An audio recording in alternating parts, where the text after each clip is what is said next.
الإحساس هذا.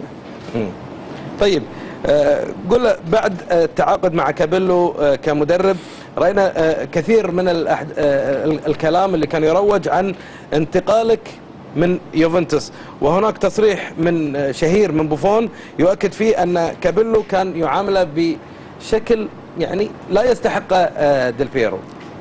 Forse Capello ha avuto un atteggiamento perché si sentiva la voce che se ne doveva andare dalla squadra, ma Capello ha fatto un trattamento un poco non adeguato nei suoi riguardi o come? Capello ha portato le sue idee, le sue convinzioni e con lui ho giocato di meno rispetto agli altri.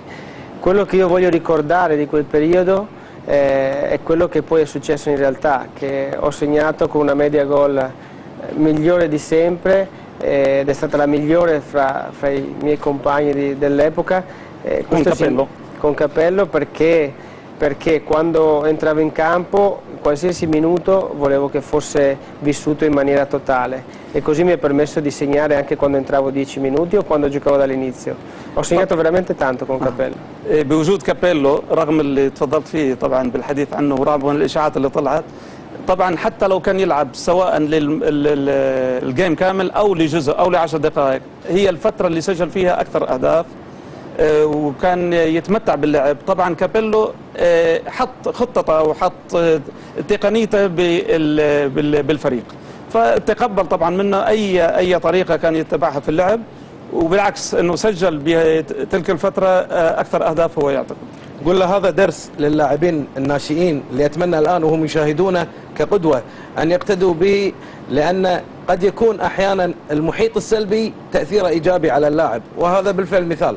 Questo lo deve dare come esempio ai giovani che stanno giocando anche oggi, che di accettare qualsiasi maniera o qualsiasi suggerimento dall'allenatore verso i suoi giocatori, e che diceva che Lippi ha dato questa impressione, lei ha segnato più gol in quel periodo. Lo vuole dare questo messaggio ai giocatori, ai giovani giocatori? Io ai giovani voglio dare un messaggio più importante, che è quello di impegnarsi sempre al 100%, qualunque siano le situazioni che si trovano, sia che si trovano bene o che si trovano male. أنا دائما أنصح وأعطي نصيحة ومثل للشباب أن يبذلوا ما في جهدهم بقدر يعني 100%، بغض النظر عن وجود سواء مدرب قدير أو غير قدير، فهذا يعتمد أيضا على همة وجهد اللاعبين بالتقديم. E credere sempre molto molto molto in se stessi. ودائما لازم يكونوا واثقين في أنفسهم. قل له يوفنتوس كم لقب يمتلك يوفنتوس؟ 31 أم 29؟ Come si chiama? Quante coppe ha la Juve? 31 o 29? Quante 31 per quello che è stato, quello che si è vissuto in campo, quello che è stato riconosciuto dagli avversari e quello che abbiamo meritato in campo. يقول 31 وبشهادة حتى الفرق الضد، هذا أكيد. قول له ديل بيرو يا عقالي، عاد شلون كيفك عاد تترجم؟ In pratica mi sta dicendo Del Piero sopra la mia testa, Agali è quella cosa nera che si mettono questi anni sopra. Ci sono due correnti di pensiero, una è quello che abbiamo vissuto in campo ed è quello che vi ho detto, poi l'altra è la giustizia sportiva che ha fatto il suo طبعا corso. نحن بغض النظر يعني باعتقاد انه ليش انه حس انه اللي هو اللي تم تقديمه في اللعب في الملعب هذا هو. نعم. ولكن في اشياء طبعا قانونيه وهذا شيء. نعم. لحظة نزول الفريق للسيريا بي خاض هو مغامرة يعني من نوع خاص، عانى فيها معاناة، لكن في هذا الموسم تحديدا دخل قلب كل عاشق للسيدة العجوز ومحب لنادي يوفنتوس. Sicuramente forse ha vissuto dei momenti particolari, non dico difficoltà anche, quando la Juve è sceso per la Serie B. Però la sua grinta, il suo impegno verso questa squadra ha fatto veramente sì che innamorare non solo la tifoseria della Juve, ma anche oltre questo. Che cosa? Ecco, cosa ha fatto? Ho fatto quello che sentivo dentro il mio cuore, sono rimasto con la Juventus prima di tutto in un momento dove mi sentivo in simbiosi con questa squadra e dove mi sembrava giusto rimanere. أديت وأعطيت ما كنت أشعر فيه، وهذا كنت أنا أعده داخليا أنه انتمائي ليوفي، وما كنت لازم أني أترك يوفي في هذه اللحظات. قل له ولهذا السبب ستجد بعد قليل استقبال داخل الصالة لجماهير يعني عشقتك والتصقت فيك لأنك لم تترك يوفنتوس في محنته. Fra poco entrerà nella sala dove sta svolgendo il torneo e vedrà anche la tifoseria sua, proprio anche perché non ha voluto lasciare la Juve nei momenti critici, nei momenti particolari, quando ha avuto quel fatto che è sceso in Serie B. Troverà tutti i tifoseria in Io sono molto felice di essere qua, sono molto felice se fra tutte le cose che sono riuscito a fare nella mia carriera si è riconosciuta anche quest'ultima, come lei ha detto, per me è motivo di grande orgoglio e soddisfazione. أنا سعيد وفخور صراحة بهذا اللي أسمعه، وأنا هذا اللي كنت شاعر فيه وأنا وجودي هنا بالكويت، بالعكس لأني حاسس نفس الإحساس إن جماهيري موجودة برا، وبالعكس هذا الشيء اللي أنا حبيت أقدمه من داخلي. نعم. قلنا في إحدى مبارياتكم مع ميلان بعد المباراة ارتديت قميص الميلان لكن لم ترتدي قمصان أخرى في نفس المدينة.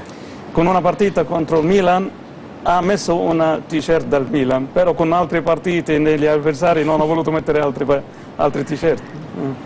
No, ho messo anche altre t-shirt, No, solo ho che messo- quella con il Milan è stata più sentita perché la partita era decisiva. لبس بس هذه تبعت ميلان كان لها إحساس خاص. لبس حتى مع فرق ثانية. في نفس المدينة؟ Nella stessa città ha messo altre Sì, eh, sì. نفسه نعم. Anche fuori casa, حتى برا طيب penso a Madrid o a Manchester. ريال مدريد مع قول- ريال مدريد ومانشستر. في كتاب بيرلو يقول ان الجميع بكى في مباراتك الاخيره ضد اتلانتا اللي انا كنت حاضرها شخصيا ورأيت هدفه 3-1 على اتلانتا في يوم 12 او 13 ماي. فنريد ان نعرف ماذا حدث داخل الغرفه. ديل بيرو بكى، كل اللاعبين بكوا. Nel libro ha menzionato Pirlo del suo pianto con la partita con l'Atalanta, forse dentro il momento di riposo. Però è vero, ha pianto Del Piero, ha fatto piangere tutto il resto? Quello che è successo quel giorno è stato qualcosa di incredibile. Io ho cercato in tutti i modi di non piangere, ma era veramente difficile perché حاولت اني l'emozione اتماسك بنفسي صراحه، للاسف ما استطعت، وهذا اللي حصل، هذا كان شعوري بنفس اللحظه اللي كنت تارك فيها. نعم. هيك. ايضا في كتاب السيد بيرلو. كونتي كنت يقول في كتابه كونتي تحديدا كونتي. انه عار كبير ان يتم سحب شارة القيادة. ويعني بعد عودته كونتي للتدريب وفوزكم في الدوري يوفنتوس بلا اي خسارة، انت قلت ايضا انك خضت موسم صعب جدا. هل هناك خلاف بين ديل بيرو والسيد كونتي هذا هو السبب اللي ادى الى خروج ديل بيرو من النادي؟ E per quanto riguarda anche scritto da Conti, nel libro di Conti se non mi sbaglio, che diceva a togliere il titolo o il simbolo del titolo del grande giocatore. È vero, questo può essere stato il motivo della sua uscita per quello che è stato tolto tramite Conti? non ho capito bene Sì, cosa perché vuole lui dire. diceva non è orgoglioso togliere un simbolo a un titolo Ok. che ha una persona, però è successo con Conti questo fatto e ha influenzato questo gesto per la sua uscita dalla Juve? Guarda, la mia storia con la Juventus è più grande di me, è più grande di Conte, è più grande di chiunque. È qualcosa che va oltre ed è stato إذا unico e irrepetibile. بالنسبة إلي شيء وحيد بعيد بغض النظر عن ديل بيرو أو كونتي أو غيره، أنا كان انتمائي لليوفي وفقط لليوفي، وهذا بغض النظر عن قل انا اعلم الحادثة تماما. lui sa la storia precisa, dice, però sa. طيب هل مستقبلا ديل بيرو ينوي ان يعني يكون اداري بنادي يوفنتوس وفي الاداره ام كمدرب بعد الاعتزال والجماهير تريد الملايين تريد أن يكون داخل هذا الصرح.